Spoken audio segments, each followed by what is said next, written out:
warahmatullahi wabarakatuh. Kami dari kelompok 4 Pendidikan Biologi A 2023. Di video kali ini kami akan menjelaskan mengenai praktikum PCR. Apa itu PCR? Sebelum dijelaskan lebih lanjut, kita kenalan dulu.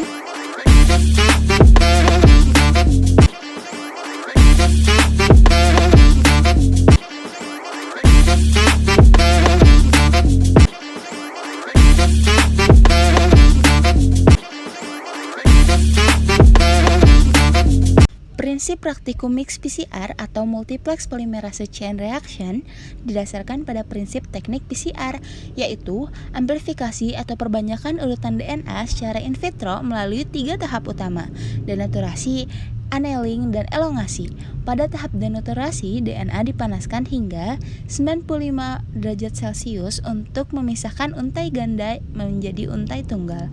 Selanjutnya, pada tahap annealing, primer yang spesifik akan menempel pada urutan target DNA, dan pada tahap elongasi, enzim Taq DNA polimerase akan menambahkan nukleotida untuk membentuk untai DNA baru.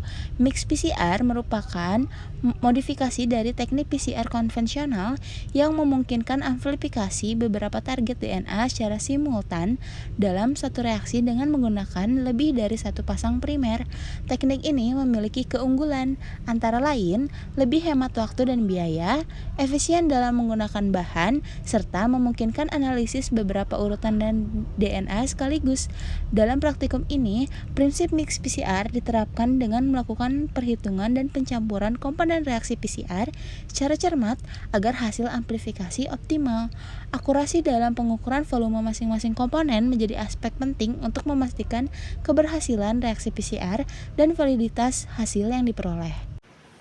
Selanjutnya adalah tahapan-tahapan pada PCR. Tahapan utama dalam PCR mencakup denaturasi, annealing, dan ekstensi atau elongasi. Tahapan yang pertama ada denaturasi. Denaturasi adalah proses pemisahan dua untai DNA ganda menjadi dua untai tunggal dengan cara memanaskannya. Tujuannya agar DNA menjadi untai tunggal sehingga bisa dikenali dan ditempeli oleh primer pada tahap berikutnya. Pada tahap denaturasi, campuran reaksi PCR dipanaskan hingga suhu tinggi sekitar 95 derajat Celcius selama sekitar 20 hingga 30 detik. Pemanasan ini bertujuan untuk memutus ikatan hidrogen antara pasangan basa nitrogen dalam molekul DNA untai ganda atau double-stranded DNA, dan akibatnya struktur helix ganda pada DNA akan terurai menjadi dua untai tunggal atau single-stranded DNA. Proses ini sangat penting karena DNA polimerase dan primer hanya bisa bekerja jika untai DNA sudah terpisah dan siap digunakan sebagai cetakan atau template untuk sintesis DNA yang baru. Tahapan yang kedua adalah tahapan annealing. Annealing adalah proses penempelan primer ke urutan DNA cetakan atau template yang komplementer pada suhu yang lebih rendah. Tujuannya agar primer bisa menempel secara spesifik ke DNA target sebagai titik awal bagi DNA polimerase untuk mulai mensintesis DNA yang baru. Tahapan pada annealing yaitu setelah denaturasi, suhu campuran diturunkan ke kisaran 54 hingga 63 derajat Celcius tergantung pada suhu leleh atau melting temperature dari primer yang digunakan. Pada suhu ini, primer atau fragmen pendek DNA yang telah didesain agar komplementer dengan urutan spesifik pada DNA target akan menempel atau anneal pada untai DNA tunggal. Proses penempelan ini terjadi melalui pembentukan ikatan hidrogen antara basa nitrogen pada primer dan basa komplementernya di untai DNA cetakan. Primer inilah yang akan menjadi titik awal atau permulaan bagi enzim DNA polimerase dalam memperbanyak DNA pada tahap berikutnya. Tahapan yang ketiga yaitu tahapan ekstensi atau elongasi. Ekstensi adalah proses perpanjangan untai DNA baru oleh enzim DNA polimerase dengan menambahkan nukleotida ke ujung primer. Tujuannya untuk mensintesis salinan baru DNA dari cetekan yang ada sehingga jumlah DNA target meningkat.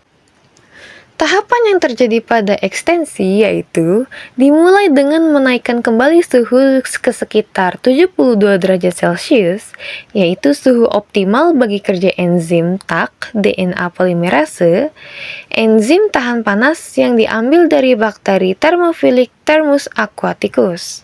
Pada tahap ini, DNA polimerase akan menambahkan nukleotida bebas atau DNTPS ke ujung 3 aksen dari primer berdasarkan pasangan basa komplementer dengan untai cetakan. Proses ini berlangsung dari arah 5 aksen ke 3 aksen, membentuk untai DNA baru yang identik dengan untai DNA target.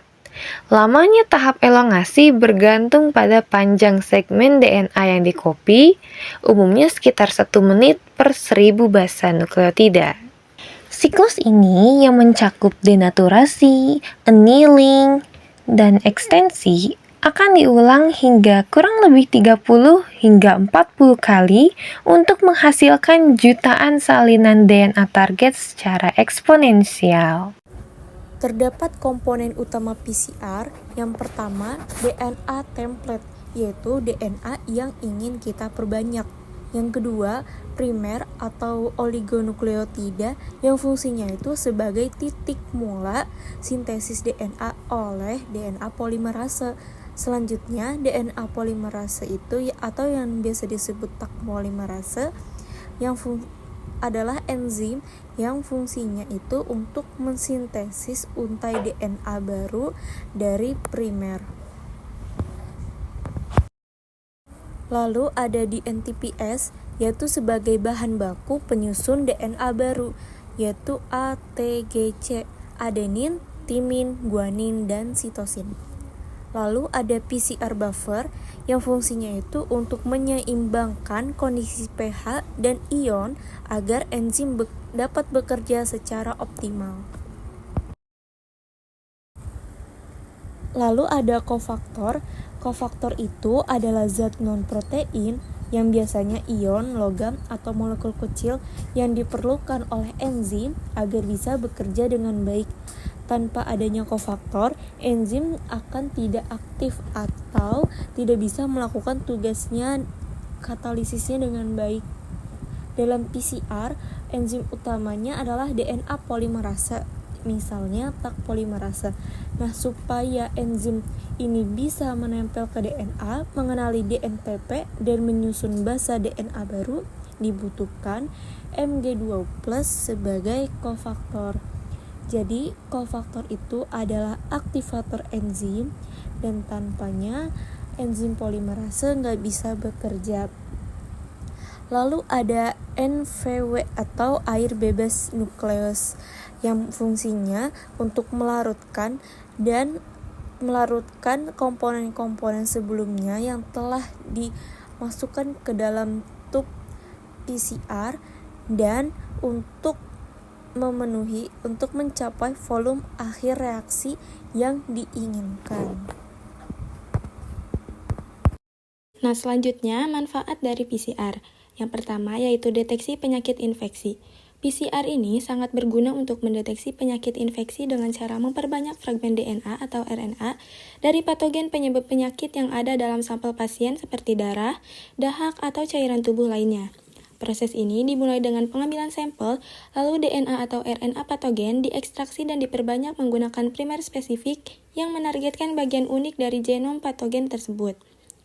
Karena PCR sangat sensitif, bahkan keberadaan patogen dalam jumlah kecil bisa terdeteksi dengan cepat dan akurat. Hal ini menjadikan PCR sebagai metode penting dalam diagnosis penyakit seperti HIV, COVID-19, dan tuberkulosis, di mana diagnosis ini sangat menentukan keberhasilan pengobatan tersebut. Selanjutnya, manfaat yang kedua yaitu identifikasi mikroorganisme. Beberapa mikroorganisme sulit dikultur atau dibudidayakan di laboratorium, sehingga identifikasi menggunakan cara konvensional menjadi tidak efektif. PCR mengatasi masalah ini dengan cara langsung mendeteksi dan memperbanyak DNA mikroorganisme dari sampel lingkungan atau tubuh tanpa perlu kultur, dengan menggunakan primer yang spesifik pada gen tertentu yang unik untuk mikroorganisme tersebut. Nah, PCR ini menghasilkan fragmen DNA yang kemudian dianalisis untuk menentukan jenis mikroorganisme yang ada. Metode ini membantu para ilmuwan dan tenaga medis untuk mengidentifikasi mikroba yang tersembunyi dan mengklasifikasikannya secara genetik dan memperluas pengetahuan tentang biodiversitas dan juga patogen. Nah, manfaat yang ketiga yaitu forensik.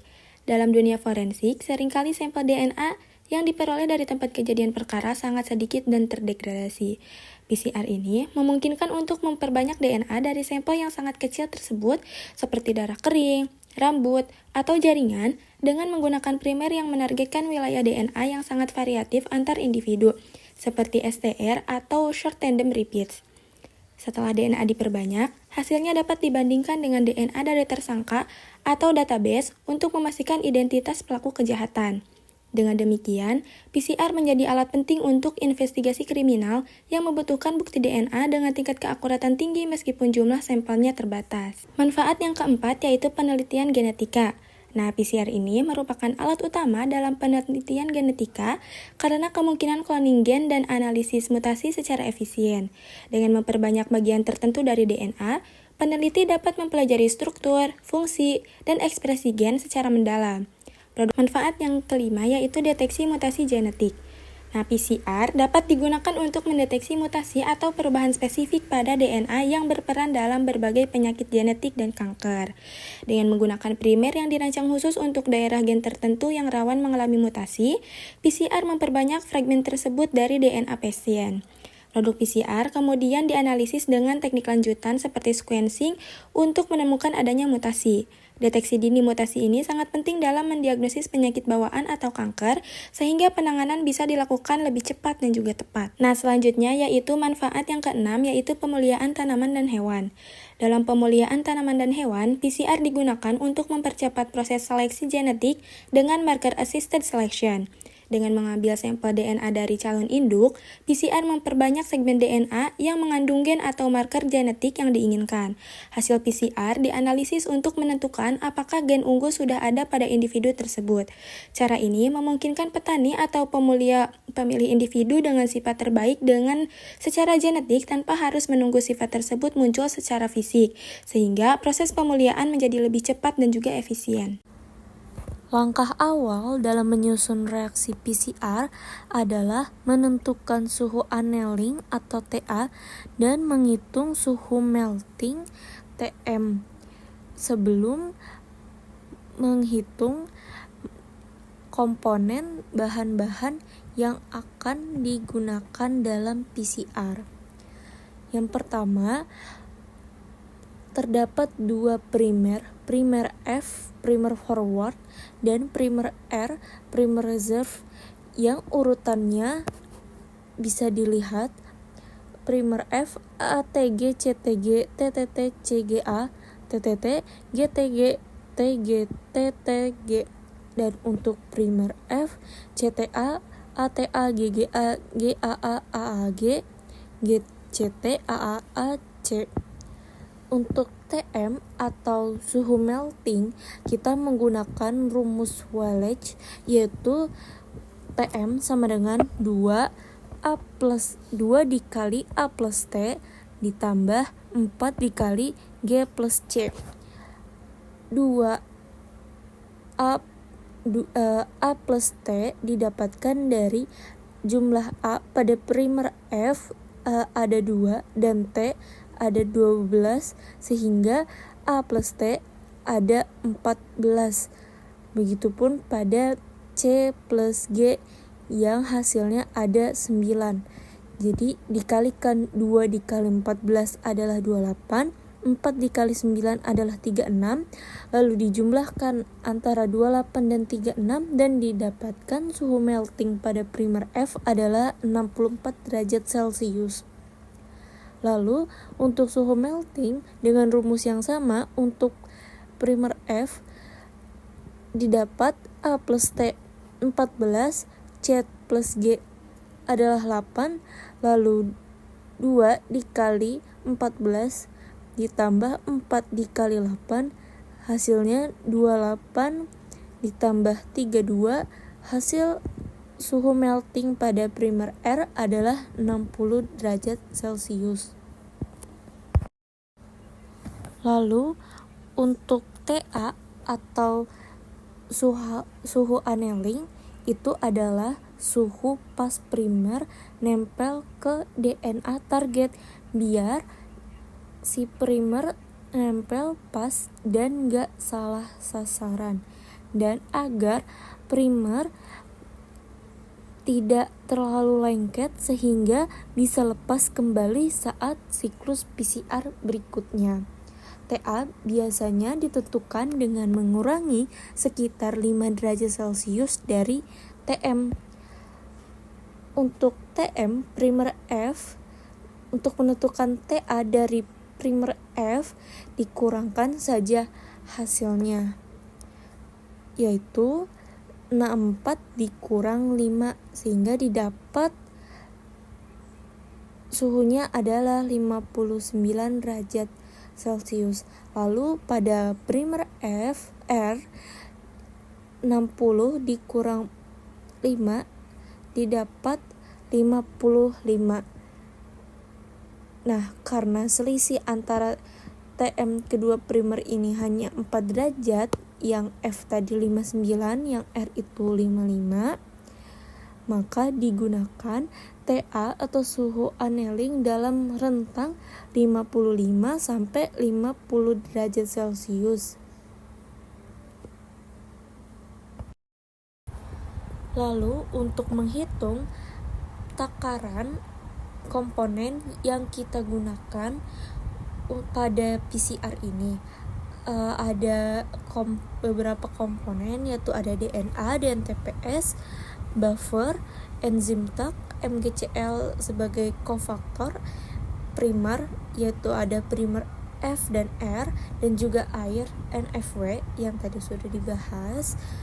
Untuk mengetahui jumlah takaran masing-masing komponen, kita menggunakan rumus V1 kali M1 sama dengan V2 kali M2, di mana V1 itu volume stok yang kita ambil, M1 itu konsentrasi stok. Untuk V2 volume akhir yang kita mau, dan M2 konsentrasi akhir yang kita target.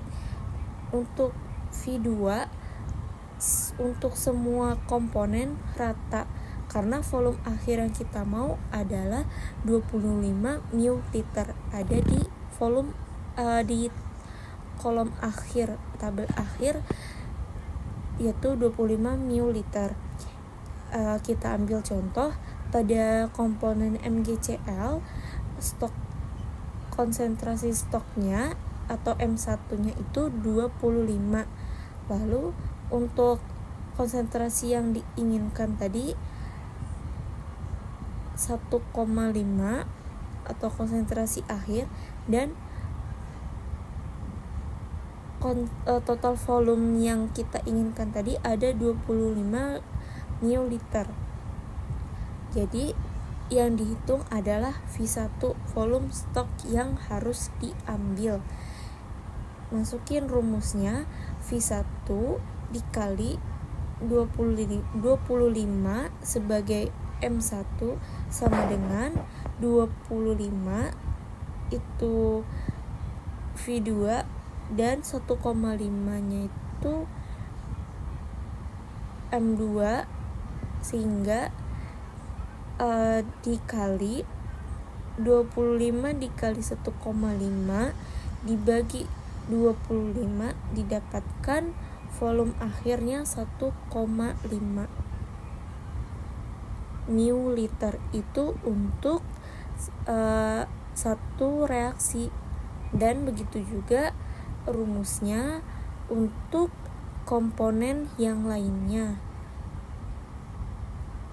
Nah, jika kita mau reaksinya itu banyak, ada 4 reaksi, maka volume akhir dari reaksi yang satu reaksi itu tinggal dikalikan dengan 4 masing-masing. Misalnya pada MgCl2 tadi didapatkan volume satu reaksi itu 1,5, tinggal dikali 4 sama dengan 6 ml. Lalu di kolom akhir ada volume mix. Apa itu volume mix? Volume mix itu campuran bahan. Artinya kita tuh menyiapkan 5 reaksi gitu. Sebagai satu itu cadangan tambahan ketika kita ada kesalahan, seperti jika ada pipet yang error atau ada cairan yang nempel di PCR tubnya, maka digunakan +1 sebagai ekstra atau cadangan.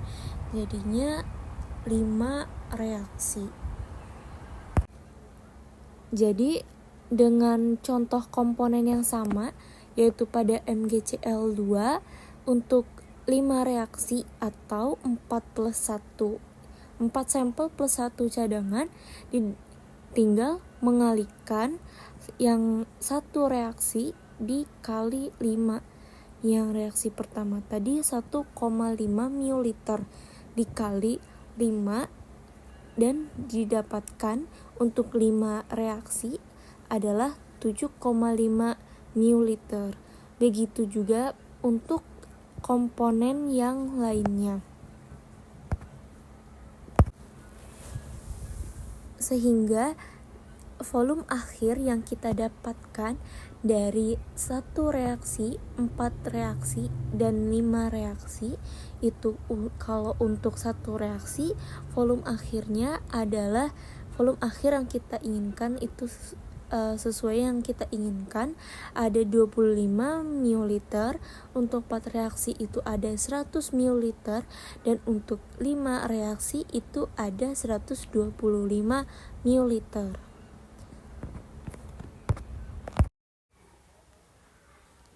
Nah, jadi saya akan menjelaskan jawaban dari pertanyaan yang pertama. Jika Anda memulai reaksi PCR dengan 16 untai DNA ganda, berapa jumlah total untai ganda DNA yang akan Anda perbanyak setelah satu siklus PCR?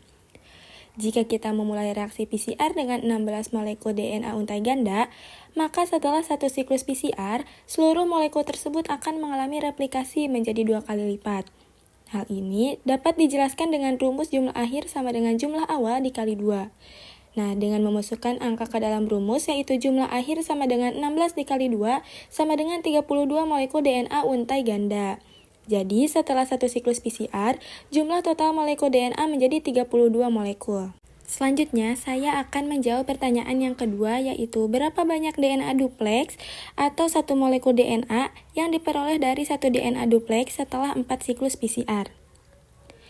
Nah, jika kita hanya memulai dengan satu molekul DNA untai ganda, lalu menjalankan reaksi PCR sebanyak 4 siklus, maka jumlah molekul DNA akan mengalami pelipatan ganda pada setiap siklus. Dalam hal ini, jumlah akhir dapat dihitung menggunakan rumus jumlah akhir sama dengan jumlah awal dikali 2 pangkat N. Nah, di mana N ini adalah jumlah siklus. Maka jumlah akhirnya sama dengan 1 dikali 2 pangkat 4, yaitu 1 dikali 16, sama dengan 16 molekul DNA untai ganda. Dengan demikian, satu molekul DNA setelah 4 siklus PCR akan diperoleh 16 molekul DNA.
Pada praktikum ini, dapat disimpulkan bahwa prinsip dasar PCR adalah memperbanyak DNA atau gen dengan bantuan enzim. Proses ini sangat bergantung pada suhu, yaitu suhu tinggi untuk memisahkan untai DNA atau denaturasi, suhu sekitar 50-60 derajat Celcius untuk penempelan primer atau annealing, dan suhu 72 derajat Celcius untuk sintesis untai baru oleh enzim yaitu ekstensi.